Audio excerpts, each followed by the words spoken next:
Today, we're going to be taking a look at creating this destructive crossfire effect inside of After Effects without any third-party plugins. So let's go and take a look at what we're going to be creating.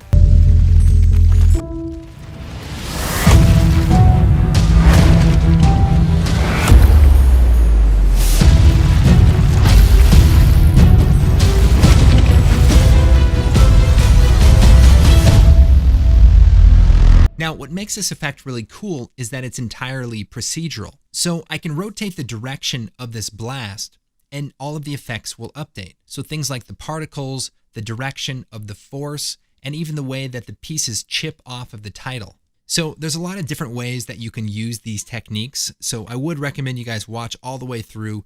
Lots of great tips and tricks throughout. You won't regret it, unlike all of those other tutorials of mine. So if you're anywhere near Europe in the next few weeks, it's going to be a lot of fun and it'd be great to have you. Of course, I'll be recording my presentations, posted online, and if you have an idea on maybe where we should take the show next, just let us know. Anyways, lots of exciting things this year, but for now, let's go ahead and get started. First, we're going to create some nice looking text. Then we're going to create a mat that looks something like this. And that's going to be used to create the hole, the rough edges on the text, and even the direction of the effect. All right, first thing we're going to do is create a new composition. We'll set this to 1920 by 812, 5 seconds, and we'll call this Crossfire. Crossfire, and then hit OK. Then we'll take the text tool, we'll click in here, we'll type the number 5. I'm using this font called Astrolab, which is just a nice, bold font. Then we'll go ahead, scale this up, center it, and then we're going to pre-compose it. So we'll choose Layer, Pre-compose, call this Text Edit, and this way we can change the text to anything we want later on. So we'll hit OK, and now we want to add a little bit of a three-dimensional look. So to do that, we need to create a bevel profile. So we'll choose Layer Style, Inner Glow, and we'll go down to the settings. We'll set the blend mode to normal, set the color to black, set the technique to precise, and the size to about 6. Now to use it as a bump map, we need to pre-compose it. So we'll choose Layer, Pre-compose. We'll call this Bevel Profile, move all attributes and hit OK. Then we'll create a new solid and we're gonna make it 50% gray, hit OK. We'll call this Glass. Now to create our bump effect, we're going to use the CC Glass effect. So we'll type glass into the effects here, grab CC Glass, drop it on our solid. Then we're going to go over to the surface option and we're going to set the bevel profile as our bump map. And now we can start seeing some depth. Let's set the softness down to 0 and the displacement down to 0. And that way we have a nice sharp bevel. Now, in order to get our transparency back, let's put the glass layer below the bevel profile. And then we'll set the track matte to alpha matte. You can toggle the switches here. Now to add some 3D lighting, let's set the light setting to AE lights, and then we can create some After Effects lights, set them to 0.100, hit OK. Let's make sure the lights are on top, and then we can move it over, maybe push it back in Z space, and hit T and turn the intensity up. So that looks pretty good. Then we'll hit Control D, duplicate, and put another light down here. Maybe turn the brightness down just a bit. All right, so that looks pretty good, but we want to add some more dimension to our bevel profile. So let's lock our Crossfire comp and double click on the bevel profile, slide it over here side by side, and now we're going to make some changes to the bevel profile. So first thing we'll do is create a new solid, call this hexagon, hit OK. And then we're going to add the effect CC Hex Tile, drop that onto our solid. Now let's invert the alpha. So we'll take the invert effect, drop that on, set the channel to the alpha channel. And so now we have a nice pattern. There's also a cool transparency switch. If you click that, it'll use the transparency from the layers below. Now let's set the radius to maybe 10 and hit T. We'll lower the opacity down, maybe about 5%. And maybe even set the radius to 6. All right, so that looks pretty good, but another thing I want to do is adjust the bevel profile. Now to do that, I can go into the inner glow settings, and instead of using a color, let's use a gradient. Now I'm going to invert the dark and light color.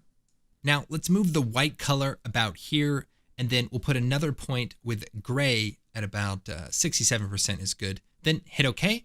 Then we'll set this to gradient. And we can even change the size, and we'll affect the bevel. So play around with that. Now let's go ahead and add some actual texture. So we'll go to the footage here, we'll close this, and then we'll take the cement texture and drop it into our bevel profile. And what I want to do is go over here, add the curves adjustment, and we'll set this to multiply and turn on our transparency switch. Now it's pretty noisy. So what I like to do with texture is just flatten it out and then just add a little bit of texture. And here I can turn off the hexagon just for a second so we can see this. Cool. So this way it's not so noisy. There's some flat parts and just has a little bit of variance. Then I'll hit T and we'll set the opacity down to about 20%. And then we'll turn the hexagon back on, and maybe we'll even turn this down about 3%. So that looks pretty good. We'll close our bevel profile. We'll jump back over to our main comp, and we'll drop the cement texture into the comp with our lights. Turn on the transparency switch. We'll set this to say overlay, and let's get rid of the color by using a tint effect. Drop that on there. And that looks pretty good. We could hit T and just drop the intensity down. We just want to add a little bit of variation. Now, the other thing we can do is adjust our lights as well.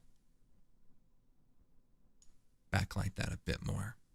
All right, now we can pre-compose everything. Control A, and we'll choose Layer, Pre-compose, and we'll call this Title Look, and hit OK.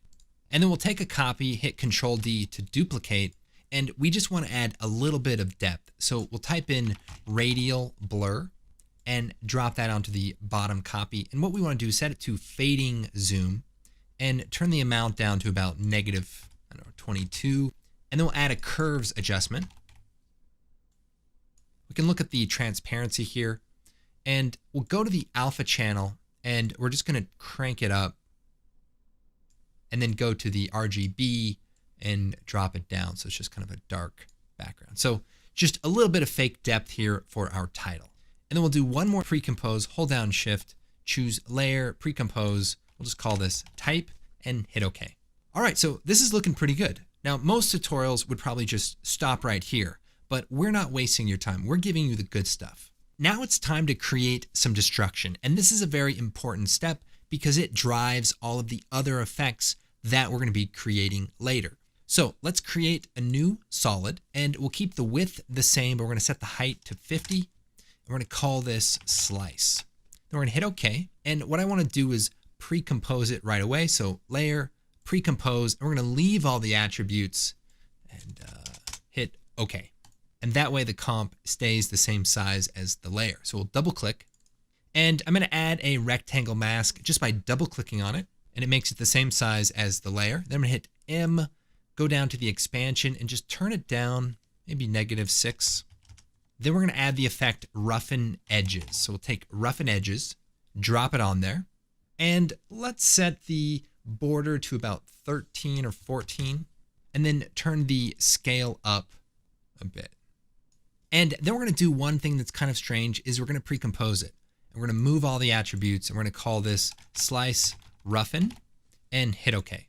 So now we'll jump back to our Crossfire layer. And then let's set the slice layer to yellow so it's easier to see, and we'll turn it off. And then we'll select our type layer, and then we're going to add an effect called Set Matte. Now, I should point out that we have a plugin called FX Console that allows you to search through effects a lot faster, and it works kind of like this. You select a layer, you hit Control Space, you get a search bar, and you can just type in an effect, say set, and then hit Enter. And so it's just very easy to add effects without having to go through and drag and drop. So you can keep using this, but I would recommend downloading the free plugin from videocopilot.net FX Console. So we will take the Set Matte effect, drop it onto our type. We're going to select our slice layer, and we can turn off Stretch Matte. Now we can invert this, and we kind of have the idea, but here's the problem. If I take our slice layer, hit R, and I rotate it, the effect doesn't update. So what I want to do is turn on the collapse transformation switch. And now if I rotate the layer, it will update in the set matte effect.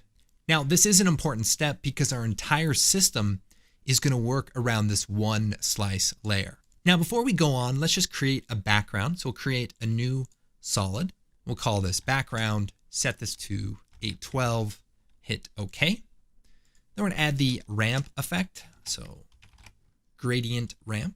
And of course you can search it in the effects presets. We're going to set this to radial, swap the colors, and just make this just a nice wide gradient. And we'll put it down into the bottom. All right, so next we're going to create our burned edge. Now the key to procedural is continuously reusing the same assets. So we're going to click on the type layer and we're going to choose edit, duplicate. We'll take the bottom copy and we'll call this burned edge. And then we'll solo the layer and we're going to add a fast blur, fast box blur. And we'll set this to 6 and iteration to 1. And then we'll add a curves adjustment. And we'll go to the alpha channel and we're going to crank this up. And basically what we're doing is eroding the edge so that it's a little bit larger than our cut. All right, so we want to get rid of some of the extra overflow on the sides. So we're going to add another set matte effect. And we don't even have to do anything, just turn it on and then add one more set matte effect. And we're going to set it to the slice layer. And now we have a perfect burned edge. So we can turn that back on and you can see the difference here. Now, the other thing I'm going to do is add a fractal noise on top of it. So we'll choose fractal noise, hit enter, and we'll set the brightness to about 20. And we'll go down to the transform and we'll turn this down. And the idea is that we're trying to create like an ember looking effect. So that's pretty good for now. And then we're going to add a color correction tint effect. And we're going to set the color to say orange, then hit OK. All right, so next we're going to add some broken edges around the burn marks. So for that, we're going to be using this texture, rocky edge. We're going to drop this into our project. Now we only want it to show up around the letters. So we're going to take a copy of our type, choose edit, duplicate. We're going to put it above the rocky edge and choose alpha matte.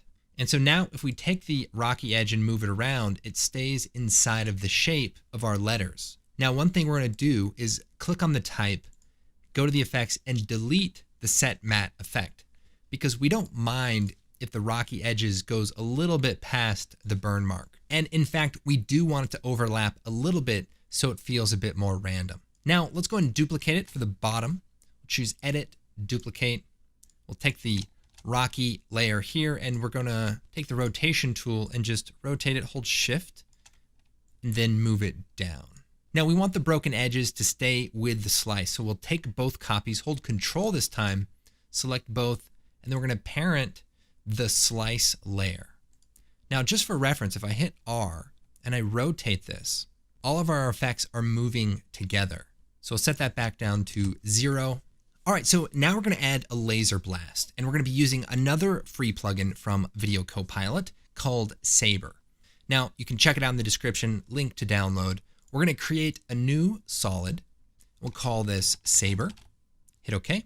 And we'll come over here, we'll type Saber, drop that on our solid, and we get this really nice looking laser blast. But I do want to change the size of the layer a little bit smaller so it renders even faster. So we'll set the width to 124 by say 600. And we're going to put it straight across just like that. Set the transfer mode to screen and we'll put it on top. And we can play around with the different presets here. Not sure. That looks pretty good. Now maybe I'll take the end size and scale it down and maybe turn the brightness up. Now I'm actually going to take the layer and stretch it out a bit. And then we're going to animate it. So hit P, bring up the position, and we're going to move it off frame. Go forward about, I don't know, 7 or 8 frames. Slide it past. And now we have to decide, where do we want this impact to be? Now let's go ahead, just to make it easy, we'll set the impact at 1 second. So we'll slide this forward, and we want it to be covering most of the effect. So let's try, how about like that? That's pretty good. So we can trim this now, Alt, end bracket, and now we have our laser blast. Another quick thing, if we go to about here, I'm going to duplicate this, edit, duplicate. We just want to create a flash. So we'll hit P and turn off the keyframes, and actually we'll right click and choose transform reset.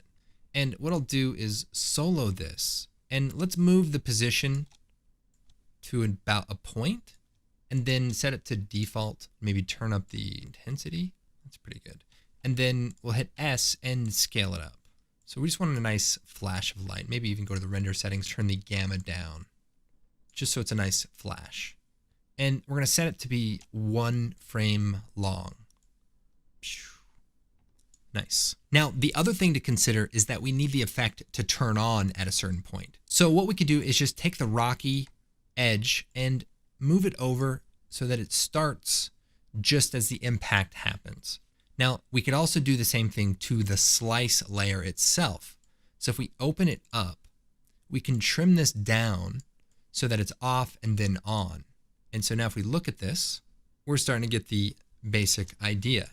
Now, the other thing that's important is let's take the saber and the hotspot and parent it to our slice layer. And what's cool about that is that I can actually hit the R, rotate this, and you can start to see how this is all going to work together. Now, speaking of working together, we want to sync the color to the saber and to the burned edge. And in order to do that, we need to set up a simple expression. So let's return the rotation back to 0. And on our slice layer, what I'm going to do is choose Effect, Expression Control, Color Control. And we'll just change this to color, and we'll set the color of this to sort of that orange color. Now, what we want to do is link all of the different instances of color to this one color control. Now, a quick way to do that is that we can lock the setting up here and then go down into the different places. So we have it on the burned edges. So if we open that up, we have the tint effect that's on the burned edges. And if we alt click on the color, we can pick whip the control for the color at the top, and then just click away, and then we can close that. Now we also want to link the saber color. So we can hit E, open up saber, color, alt click, take the pick whip, drag it up to the color, click away. And we'll also do it to the flash color as well. So we'll hit E, open up saber, alt click on the color, pick whip to the color. So now if we change this color, we change it everywhere, and we've got rotation. So we are well on our way. Now, before we add some particles, let's see if we can melt the edge of the letter a little bit. So here's what we'll do. First, we'll unlock the effects and control there. And what I want to do is open up the bevel profile comp. So we'll hit backslash and slide this over to the side here. Now, to create the burned edge, we're going to create a new solid, and we'll make it 1920 by 256. We'll call this burn. Hit OK. And then we'll add the fractal noise effect, drop it onto the solid, set it to dynamic invert, and we'll set the transfer mode to darken. And then we're going to take the rectangle tool, and we just want to create a nice thin cutout. Hit F or bring up the feather properties and just soften it. Then we're going to turn on the transparency switch there. And so now you can start to see that we're affecting the bump map. Now let's bring this edge in a bit so we don't get this hard cut off. Then we'll go to the transform and size down the scale of the fractal, and maybe bring the contrast down and the brightness up. So now we have this kind of nice effect. Now we do want it to rotate with our slice, but we don't want to have to do it manually. We want it to be procedural. We want it to be all connected. So here's what we'll do. We'll set the rotation back to 0. So we need to set up an expression link. Now we can link between comps. What we're going to do is move this bevel down to the bottom here, and then we're going to go to our main Crossfire comp, And then we're going to scroll down to the slice layer and expand the transform. And now we can see the position and the rotation. Then we're going to take our burn layer, hit P, then hold Shift, hit R, and take the position and the rotation. And we're going to Alt-click the position, and we're going to pick whip the position. Then we're going to Alt-click the rotation, and we're going to pick whip the rotation. And we click away. We can just put this right back where it was. Now, if we click on the burn layer again, we can make a few changes here. One thing I want to do is change the blending mode to none, and that'll just make it a little bit tighter around the edge. And then we just play around, just kind of see what we like. Could hit F and maybe change the amount of feathering and even sort of move this around a bit. But what's nice is that we get a really realistic three-dimensional bump effect. We can even lower the opacity, which will just blend it in a little bit more. And the other thing to keep in mind is that this is the bevel profile. So we can change things like turn the hexagon effect off, and now we have a more concrete looking text. So there's a lot of things that you can do just by changing the bump map layer. Now we also want to turn this effect on at the right time. So we'll truncate the beginning of this, and that way it's off and then it's on. All right, let me close this and we'll jump back into our main comp. Now let's move on to creating some particle effects. So what we're going to do is set the rotation back to 0, and we're going to take our type layer that just has the cutout, and we're going to duplicate it. Edit, duplicate. We're going to hit return and call this particle effects. Now we only want the particles to come out of the cutout. So we're going to turn off invert, and now we have a selection of just that part. And then if we select this layer, we can add the effect called pixel poly. Now, if we drop the pixel poly effect on our particle layer and turn off the set matte, we can actually see what this does. It sort of smashes the pieces, sort of shatters them. Now, what we want to do is move the start time over to our impact point. So if we hold Control and move this, we can move it kind of slow. And I think right about there, we could turn the set matte back on, set the grid spacing down to about 12, and that'll just make smaller pieces. And then we can do things like play around with the randomness and the force amount. And this is a really good start to our particle effects. And let's actually move this up above below the saber layers. All right, so we've got some basic destruction, but we want to link it together with all of the rest of the effects. So let's start out by setting the label color to pink so it's a little bit easier to see the particle layers. And we'll go over here to the pixel poly effect, and we notice that we have a force center. So we don't have a direction, we only have a location of the force. So in this case, the force that's blowing these particles is in the middle. So if I move it around, the particles shoot that way. If I move it down below, the particles shoot up. So what we need to do is connect it to the location where the laser is coming from. So over to the side. All right, so this looks like it's going in the right direction, but how can we link the position to the rotation of our slice effect? Well, here's a cool solution. If we click on our slice layer, we can add another expression controller for a point control. Now we're going to move that point close to where it was a second ago, off to the left. And then we'll lock the effects control and then go into the particle effects, hit E, go down to the pixel poly, and for the force center, we're going to alt click and pick whip the point control. So this is almost the solution. So let's go to about here. If I rotate the slice layer, something is happening with our particles and they're no longer staying in sync. And the reason why is that the point is not updating based on the rotation. So in order to get the point to update based on the rotation, here's how you fix that. Now, first unlock this, and then we'll go to our slice layer. And for our point control, we're going to add an expression. So we're going to alt click on the stopwatch and we're going to type to world parentheses value parentheses. Now the point has jumped down here. So what we're going to do is just move it back up. So maybe right here. And so now if we rotate the slice, the direction of the force stays in line. All right, so now we have that expression set up, we can start working on the look of these particles. Now, one thing I want to do is add a little bit more randomness so it doesn't just look like triangles. Now, to do that, we'll create a new solid, make it comp size, and we're going to call it holes. and hit OK. Then we're going to take the fractal noise effect and drop that onto our layer. Now what we're going to do is set the scale down and turn the contrast up really high, maybe the complexity down to about 3. And then we'll go ahead and pre-compose this layer, pre-compose. We're going to move all attributes. We're going to call this holes map and hit OK. Now we'll move this to the bottom and turn it off. Then we'll select our particle effects layer and we're going to add a set matte effect. So type set matte, drop that on here. We're going to choose the holes map and we're going to set it to luminance. Now if we move it up before the pixel poly effect and slide over solo, you can actually see now we've created little holes in this effect, and we can invert it to create a slightly different look. But basically,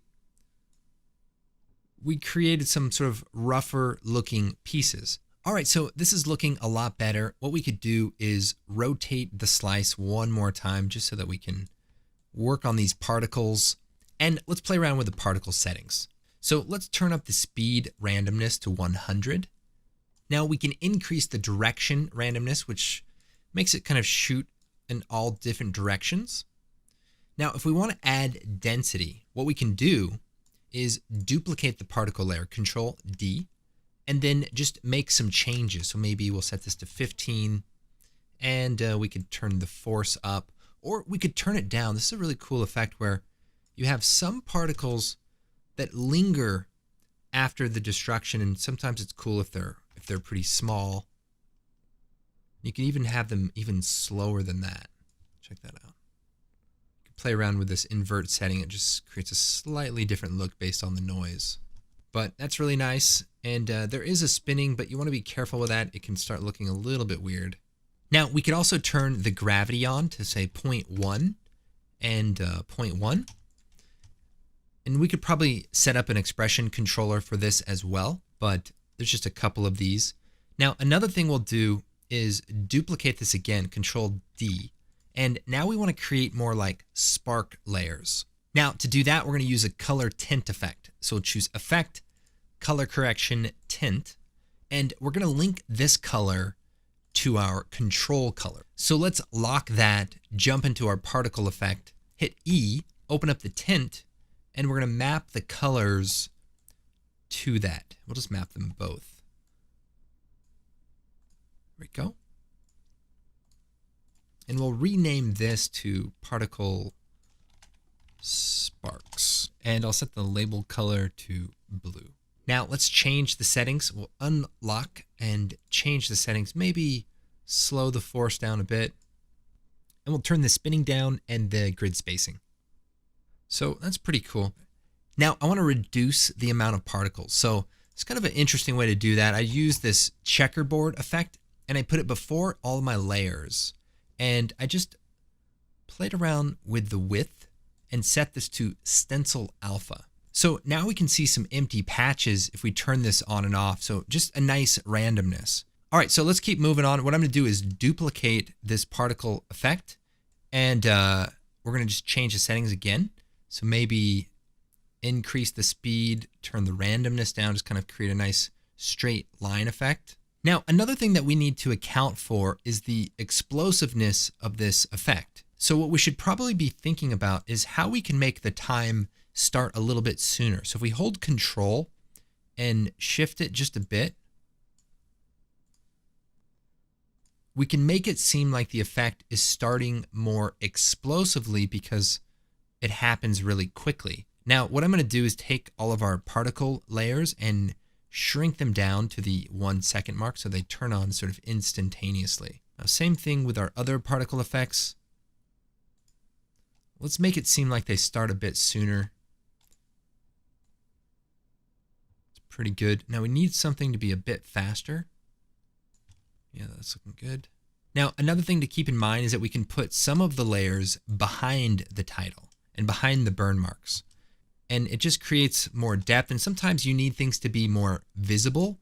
And so you can put all of the effects behind, and that way your title stays more readable.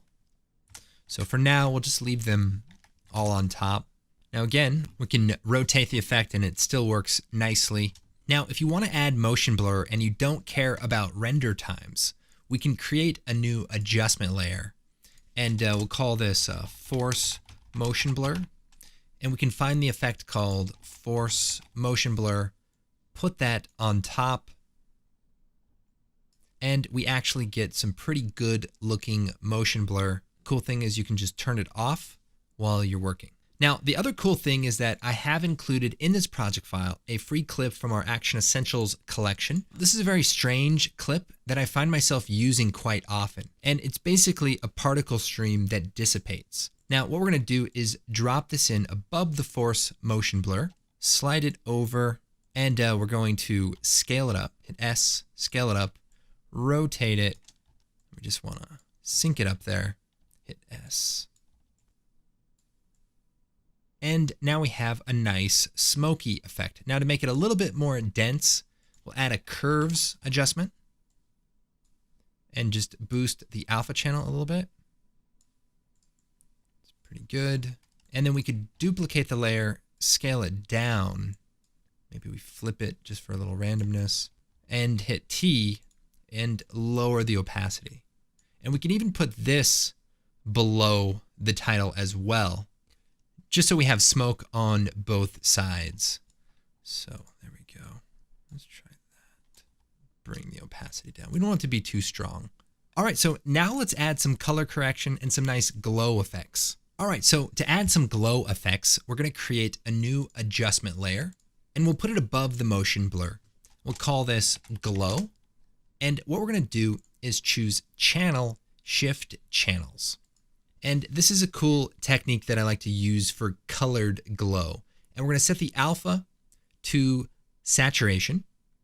And then we're going to do another effect called solid composite. And we'll set that to black. Basically, this allows us to select the colored particles. And now we can add the normal glow effect, stylize glow. And let's see, we'll turn, and then we'll duplicate it, Control D, and then turn up the size a bit. And then duplicate it again, and that's good. And then we'll set the transfer mode of the adjustment layer to, say, screen, and then we get a nice glow. Now, I'm also going to add a hue and saturation effect. And just to make it a little bit brighter, we'll go to the cyan color and just turn up the lightness. And then maybe on our slice control, let's set this to like a darker blue. That's pretty good. Now to make the glow even a little bit more bright, we're going to add a curves adjustment. Just boost it up a bit. All right, so that's looking pretty good. And now we can add some overall color correction. So we'll go to the top, create a new adjustment layer. We'll hit return, hit CC. We'll go over here and we'll type curves. Maybe add a tint effect. And how about a noise effect? All right, so what we'll do is set the tint down to about 20%. We're going to add some curve contrast. And just add a little bit of noise. I like to do about like 4 or 5. All right, so this is looking pretty good. And of course, we want to make sure that the particle effects are parented to our slice layer. And that way, when we rotate, everything will stay in sync. All right, let's go ahead and move our slice layer up to the top here. And of course, we can change the colors, and just keep in mind that when you play around with the color, you also want to adjust the glow settings. So very cool. Now, one more quick thing that we can do is add some camera shake. So a quick way to do that is with an adjustment layer below the color correction. We'll just call this shake, and we're going to add an expression control slider. We'll just hit return, we'll call this shake. And then we're going to add an effect called transform. And basically what we want to do is take the position, add a wiggle expression. So we alt click on the position. We're going to type wiggle, maybe like 7.5, comma, pick whip the slider, and then at the very end, one more parentheses. So now if we animate the shake value, so we'll set a keyframe, hit U, move forward, and maybe we set it to like 50. Move this over a bit. Let's try that. And maybe have it go down to 0. And just to get the edge fixed, we could do a motion tile effect and place it before everything. Turn on mirror edges and set the output to about 125 and 125. And that sort of repeats the edge, but it should work pretty good. You can also scale it up a little bit. So let's take a look. All right, so maybe we'll just slow this down a bit. We can maybe edit the curve value and just fade it down a bit. And I think the motion blur works with the transform. So if you turn it on for the layer, then you get a little bit of camera motion blur. Now we can take this effect even further and add some bent, broken edges on the outside of the text. And the way to do that would be taking the slice comp, choosing edit, copy, and then jump into the text layer and choose edit, paste. Now we want to link it back up with the main comp. So we can take the expressions that we made earlier, hit EE, hold down Shift, select the position and rotation, choose edit, copy expression only. Then jump back to the text layer, choose edit, paste, and then we'll move it down to the bottom. And then we're going to duplicate our title. So we'll choose edit, duplicate. And then what we're going to do is turn the slice layer on, set the track matte to alpha matte. And if we look at that with the solo button, we can see that we just made a cutout. Then let's make an adjustment layer, put it below the main title, select it, and we're going to choose turbulent displace, and we'll drop that on there. And then we'll turn the size down a bit and turn the amount up. Then if we unsolo the layer, you can see that it's actually protruding a bit. Now we can turn up the complexity maybe to 2. The other thing we can do is change the color of the slice. So we'll choose color correction tint, and we'll set both colors to white. Now if we jump back into our main comp, you can see we added a really nice detail. Now if we want to create something a little bit more similar to the shredded example, where it's not just a straight line, so if we select the roughen edges and turn the border amount up, we can actually just start creating a more general destruction pattern. All right, so we've used a lot of different techniques here today, and that is really the secret, is blending together different ideas to create new things, and there's really infinite possibilities. Sometimes I get questions like, Andrew, are you ever gonna run out of tutorials? And the answer is probably. All right, so lots of cool techniques in this tutorial. I had a blast working on it. Hope you guys enjoyed it.